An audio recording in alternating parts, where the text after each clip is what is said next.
বন্ধুরা, আমি সোমা বলছি, সোমা মুখার্জি।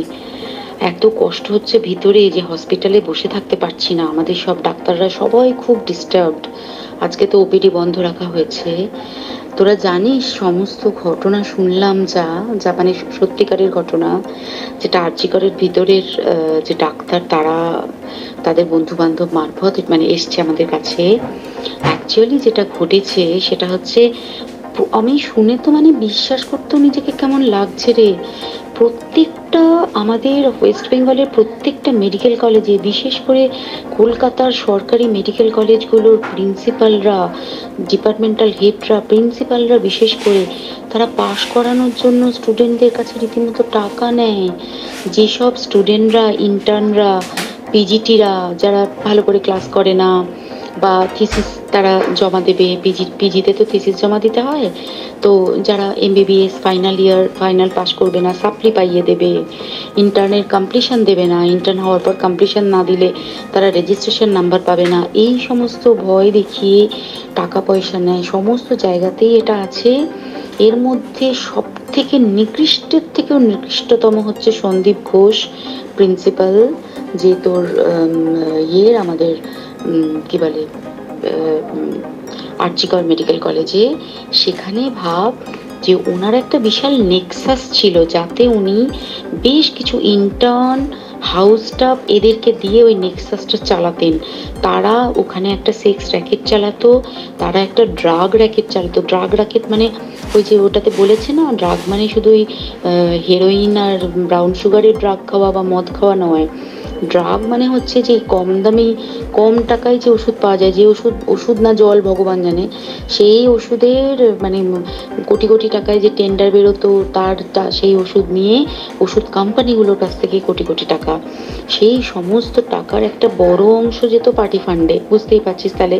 সেই জন্য পার্টির একদমই কাছের উনি, পার্টির মানে একদম খোদ মানে ওপর লেভেলের একদম আসল জায়গাকার কাছে। তো এবার উনি এই যে নেক্সাসটা চালাতেন, তাতে রীতিমতো কোন ইন্টার্নকে উনি পাশ করাবেন, কোন পিজিটাকে উনি থিসিস কমপ্লিট করাবেন, সেগুলো সব ভয় দেখিয়ে টাকা নিতেন।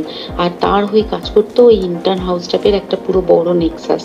এবার এই মেয়েটির যে পিজিটি, মেয়েটি অত্যন্ত ভালো, সে তার থিসিসটা কমপ্লিট করাবে না বলে হুমকি দিচ্ছিল। সে এটা জানতে পেরে গিয়ে বলেছিল যে আমি এরকম কোনোভাবেই মেনে নেব না, আমি এর বিরুদ্ধে আমি যাব এবং আমি এর বিরুদ্ধে সব ফাঁস করে দেবো।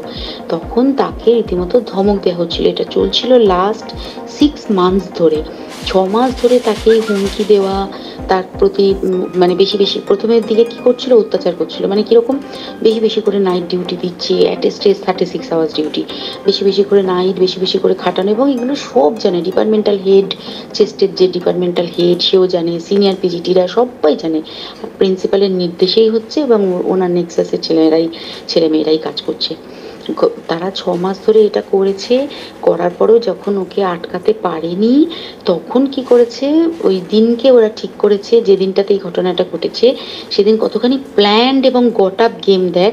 সেই দিন ওই ঘরে, ওই সেমিনার রুমে প্রত্যেক দিনই চারতলার আরও অনেকেই যারা সিনিয়র পিজিটি বা জুনিয়র পিজিটি, তারা কিন্তু বিশ্রাম নিতে যেত, অনেকেই ওই ঘরে যেত।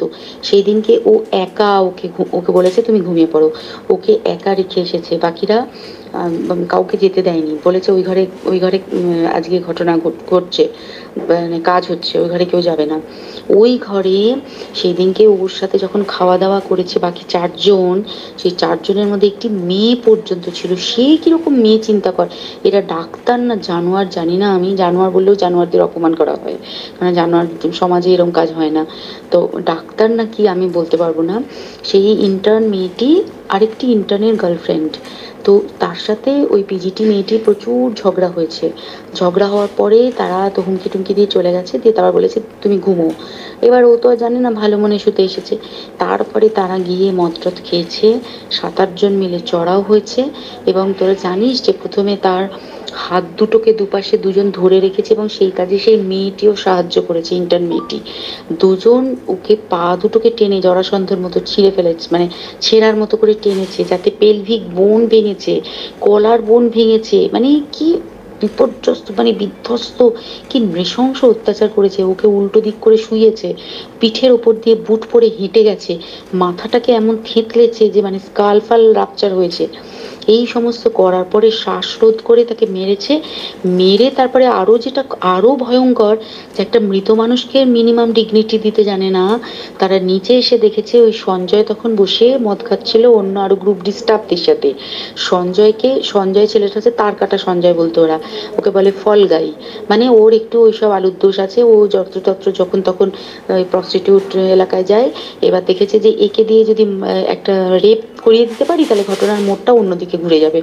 এইবার ওকে বলেছে যা, সেমিনার রুমে তোর জন্য রেখে এসছি, যা তুই এবার গিয়ে কাজ করে দিয়ে আয়। ও এসে ওই ডেড বডিকে রেপ করেছে যাতে তার ভ্যাজাইনাতে সিমেন্ট পাওয়া যায়। তো এবার এই হচ্ছে, প্লিজ আমি নাম করে ফেললাম সবকিছুই, কতজন আমি যে নামগুলো পাঠিয়েছি এই সব ডাক্তাররা, এরা সব জড়িত জানিস, কিন্তু কেউ কোনো প্রমাণ নেই প্রমাণ লোপাটের জন্য।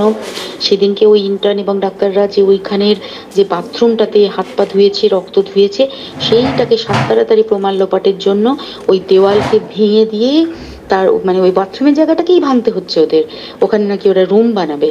কালকে দেখেছিস তোরা খবরে। আর বেশি বলতে পারছি না, মানে তোরা তো সবাই প্রোটেস্ট করিস, আমরা তো আমাদের দিক থেকে করছি, কিন্তু কিছুই হবে না, এই পোড়া দেশে কিছুই হবার নেই, শুধু ভেতরে ভেতরে গুমড়ে গুমড়ে কষ্ট পাওয়া। আর আগামী প্রজন্মের যে ডাক্তাররা বেরোবে, তারা যে ইন্টার্ন বা পিজিটি বা যাদের কাছে আমরা যাব ভবিষ্যতে, তারা কি ডাক্তার না কি আমি জানি না, কি নিয়ে তাদের কাছে আমরা যাব আর কি করে বা আমাদের পরের প্রজন্মকে আমরা সুরক্ষিত রাখবো।